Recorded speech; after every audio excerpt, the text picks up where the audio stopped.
இதைத்தான் உண்மையா இல்லையா என்று நீங்க கமெண்ட்ல சொல்லணும்.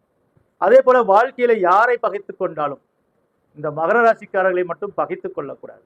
மகர ராசிக்காரர்கள் வடிவேல் சொல்வது போல நான் யார் வம்புக்கும் போறதில்லை, யாரு தும்புக்கும் போறதில்லை. அதே போல இன்னொரு வசனமும் இருக்கு. இருக்கும் இடம் தெரியாம இருந்துட்டு போயிடும்டா என்று சொல்லக்கூடிய வசனமும் இந்த மகரத்துக்கே செல்லும். ஏனென்றால் இவர்கள் இருக்கும் இடம் தெரியாத அளவுக்கு இருப்பார்கள். ஆனால் இவர்களை சீண்டினால் ரஜினி சொல்வது போல் என் வழி தனி வழி, என்னை சீண்டி பார்க்காதீர்கள், என்னுடைய இன்னொரு முகத்தை காமித்தால் நீங்கள் தாங்க மாட்டீர்கள் என்று இந்த மகர ராசி லக்னத்தில் பிறந்த அத்தனை ஆண் பெண்ணும் சொல்லக்கூடியவர்கள் மட்டுமல்ல, அதே போல செய்து முடிப்பவர்கள். ஆக வாழ்வில் பல துன்பங்களையும் துயர்களையும் நேருக்கு நேராக சந்திக்கக்கூடியவர்கள். எதற்காகவும் பயந்து போக மாட்டார்கள். ஆனால் எதுக்குடா வம்பு என்று ஒதுங்கி போவார்களே தவிர இவர்கள் கோழைகள் அல்ல என்பதை அனைவரும் தெரிந்து கொள்ள வேண்டும்.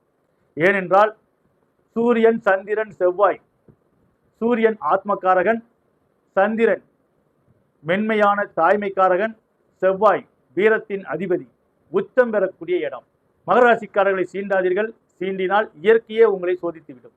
அப்படிப்பட்ட மகர ராசிக்கு அதிசார குரு பயிற்சி 7ஆம் இடத்தில் சஞ்சரிக்க போகிறது. ஆக 6ஆம் இடத்தில் இருக்க குரு பகவான் வருகிற அக்டோபர் மாதம் 8ஆம் தேதிக்கு மேல டிசம்பர் மாதம் 20ஆம் தேதி வரை அதிசார பயிற்சியாக 7ஆம் இடத்துக்கு வரப்போகிறார். 7ஆம் இடத்துக்கு வரும்பொழுது ஒரு சிலருக்கு கணவன் மனைவிக்குள் சில கருத்து வேறுபாடுகள் ஏற்படும். ஆனால் கடன் சுமையில் இருந்து நீங்கள் நீங்குவீர்கள். பொருளாதாரம் நல்லபடியாக இருக்கும்.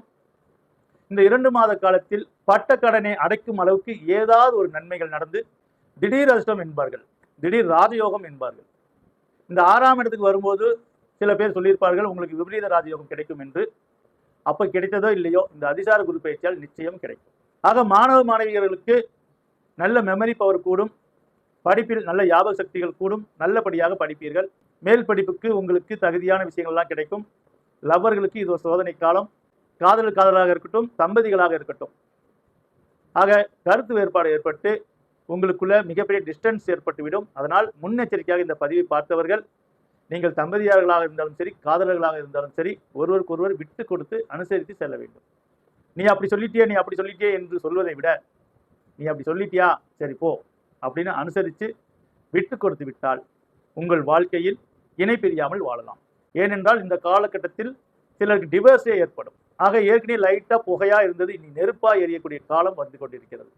அதனால் இயற்கை ஜோதிடத்தில் எப்பொழுதுமே ஏதோ போற போக்கில் பதிவை போடாமல் ஒரு ஜாதகத்தில் என்ன பொறுப்பாக சொல்லுவோமோ அதே போல ஒவ்வொரு ராசிக்கும் முன்கூட்டி எச்சரிக்கையாக பொறுப்பாக சொல்கிறோம். நீங்கள் பொறுப்பாக எடுத்துக்கொண்டு உங்களுடைய வாழ்வில் வரக்கூடிய இன்னல்களை சமாளித்து வாழ்வில் வெற்றி பெற வேண்டும்.